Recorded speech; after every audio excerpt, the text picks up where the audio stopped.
Jovem Pan para todo o Brasil, muito obrigado pela sua companhia. Em um evento do Grupo LIDE, o ministro do Supremo Tribunal Federal, André Mendonça, afirma que o país precisa avançar no combate à corrupção e também à criminalidade. Repórter Daniel Lian.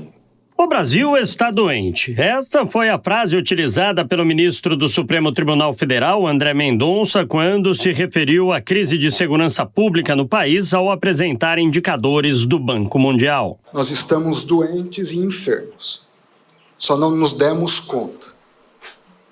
E quem entende de segurança pública sabe que às vezes a gente quer tratar um problema de câncer com pílula de AS. Eu não estou defendendo A, B ou C. Eu estou dizendo que nós temos um problema sério de segurança pública. Ele afirma que o país precisa avançar. A nossa realidade hoje não é boa. E se nós pegarmos os números de 96 para cá, nós retrocedemos em vários indicadores, se não em todos. O que quer dizer também que não é problema de governo A, B ou C. O ex-governador de São Paulo, João Dória, engrossa o coro de Mendonça e vai ainda mais longe. Aponta urgência sobre o endurecimento e maior rigidez contra o crime organizado. Eu sou muito favorável, tendo sido, repito, prefeito e governador de São Paulo, a medidas mais duras na penalização daqueles que comandam ou atuam para facções criminosas. E sinto que o ministro tem essa posição na restrita obediência à Constituição. Mas, se necessário for, cabendo ao Legislativo, o endurecimento das medidas para que aqueles que forem presos não sejam soltos pela própria Justiça dias depois de serem aprisionados pela polícia. Ele acrescenta que de nada adianta prender um criminoso se a legislação dá brecha para, no mesmo dia, estar de volta às ruas. Não mais a liberação de bandidos, traficantes e criminosos com enorme facilidade, coisa que infelizmente vem ocorrendo em todo o Brasil. O magistrado criticou o chamado ativismo judicial, que, segundo ele, é defendido por alguns colegas. Mendonça ainda pregou o equilíbrio entre os poderes. Na própria decisão do Marco Civil da Internet, nós criamos restrições sem lei. Isso se chama ativismo judicial. É isso, não tem outro nome. E os próprios colegas têm defendido o ativismo judicial. Eu não defendo. Eu não defendo.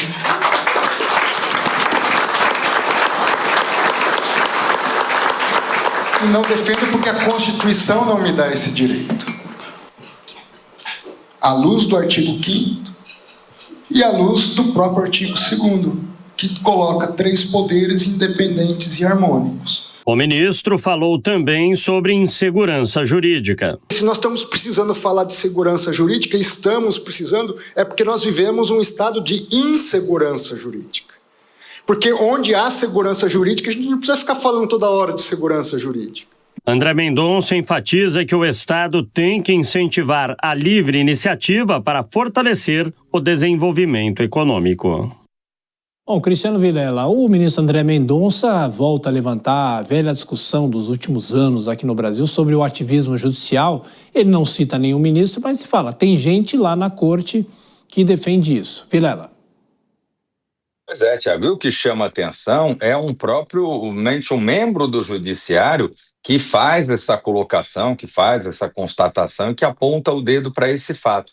O que demonstra que isso muito se fala nas análises que são feitas com relação ao papel de setores do judiciário, talvez ultrapassando os limites estabelecidos constitucionalmente, mas que isso é reconhecido, inclusive, por pessoas, por membros do próprio Poder Judiciário. E aí é importante a discussão, é importante o debate, de modo que se analise se de fato existe essa ultrapassagem das medidas e quais são as formas constitucionais, institucionais, de corrigir as eventuais distorções que são causadas. O ideal, sempre para a realidade da democracia, para a realidade institucional e constitucional, é termos cada poder no seu quadrado, atuando harmonicamente, sem ultrapassar os limites das suas prerrogativas.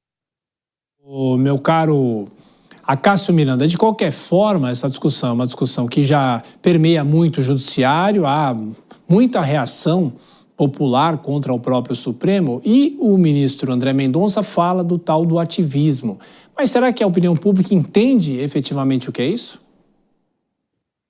Não, a opinião pública não entende o que é o ativismo judicial, principalmente porque há uma confusão no nosso país sobre as causas desse ativismo judicial. E são duas as principais causas. Primeiro, uma eventual omissão do poder legislativo em temas que deveriam ser resolvidos pelo próprio legislativo, mas ele não o faz. Em segundo lugar, porque a própria classe política nos últimos anos bateu às portas do poder judiciário e acabou judicializando a política.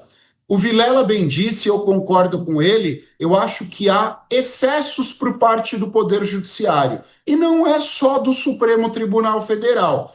Desde juízes de primeira instância até o Supremo Tribunal Federal, esse ativismo vem sendo praticado. E acho que a gente tem a oportunidade de discuti-lo e corrigi-lo. Mas a verdade é, os outros dois poderes, portanto o executivo e principalmente o legislativo, só estarão empoderados e só estarão legitimados a exercerem o próprio papel quando eles se colocarem nessa posição. Se nós olharmos para as últimas legislaturas, elas têm se omitido, elas têm fugido de temas complexos. Aí fica fácil nós criticarmos só o judiciário. O judiciário merece críticas, mas o legislativo merece um puxão de orelha também.